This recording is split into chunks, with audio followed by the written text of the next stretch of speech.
manifest and unjustifiable chaos and cruelty caused by President Trump's executive order is now on full display here at SeaTac Airport. The illegality and the unconstitutionality and the religious discrimination of his executive order is now on full display at Seattle International Airport.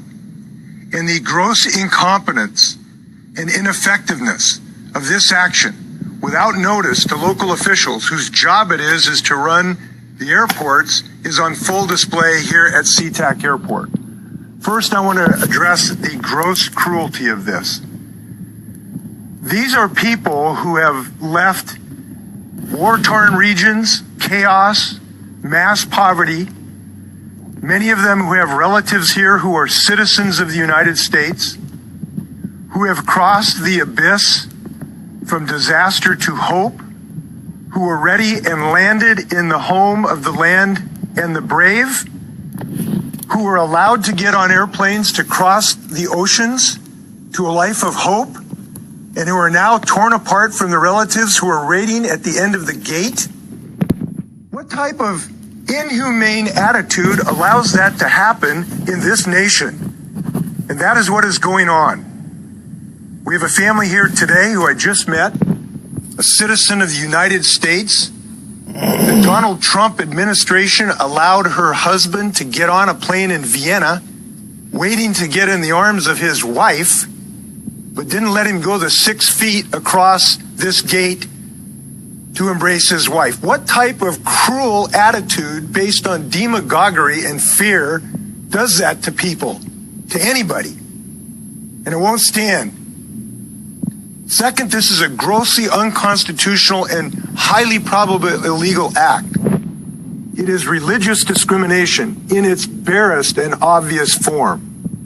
Not only did it target just Muslim countries, it clearly is religiously discriminatory when the president himself said, we're going to say Muslims are at the bottom of the barrel, other religions are at the top. We have never done this in over 2 centuries of American history, and it's on display here at SeaTac. And we're drawing the line right here at SeaTac. And I hope people are doing it in airports across the country. Listen, I've seen this movie. When I got a call 2 hours ago about what was going on at our airport, I thought about the history of Bainbridge Island. I live on Bainbridge Island. 75 years ago, we saw this movie again, where because of fear, the American government issued another executive order in February 1942 that rounded up American citizens who were of Japanese American ancestry because of fear and only fear, and sent them to camps for years. I know from Bainbridge Island what fear can do, and I know that Americans need to stand up against this today across America. Third point I want to make, this is probably the most incompetent, ineffective, unconsciously provocative, and dangerous action of any government I've ever seen. To drop this on SeaTac Airport with no notice of how to handle this, I got to tell you, these people couldn't run a 2-car funeral. And it's very disappointing to see our federal government create chaos in our nation. And let me note, these just aren't refugees. These are business people who now might be in the high-tech sector. They might be physicians. They can't leave the country now to leave because they can't get back in, even though they're legally here in this country. This is damaging to the economy of my state, and it is unacceptable. So I called the White House about an hour ago. I talked to Justin Clark. He's in the Intergovernmental Affairs. He was the highest ranking person I could reach, and I expressed my profound disappointment and hope that they would reinstate just a little bit of humanity and common sense in this country and allow these people who are in transit to cross the oceans and let them finish the last 6 feet when we told them they could come into this country. He indicated he would pass my thoughts alone and hope that I could reach the Chief of Staff. That has not happened as of yet. I have also talked to the Attorney General's office. The Attorney General is now examining what options we have.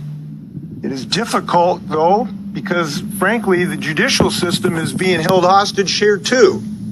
because the Trump administration won't tell the governor of the state of Washington the characteristics of the people who are now being held in custody in my state at SeaTac. Therefore, it's difficult to get in front of a judge to really get relief from what I consider unconstitutional activity. So I don't think that's consistent with comity of the federal government in the state of Washington. I think it's wrong, and we're going to continue to ask them to respect that and give us this information so that federal courts can act appropriately. I hope that that will happen in the near future. Let's hope that common sense and humanity is restored in the next few hours in this country. Thank you. I'd like to introduce Cyrus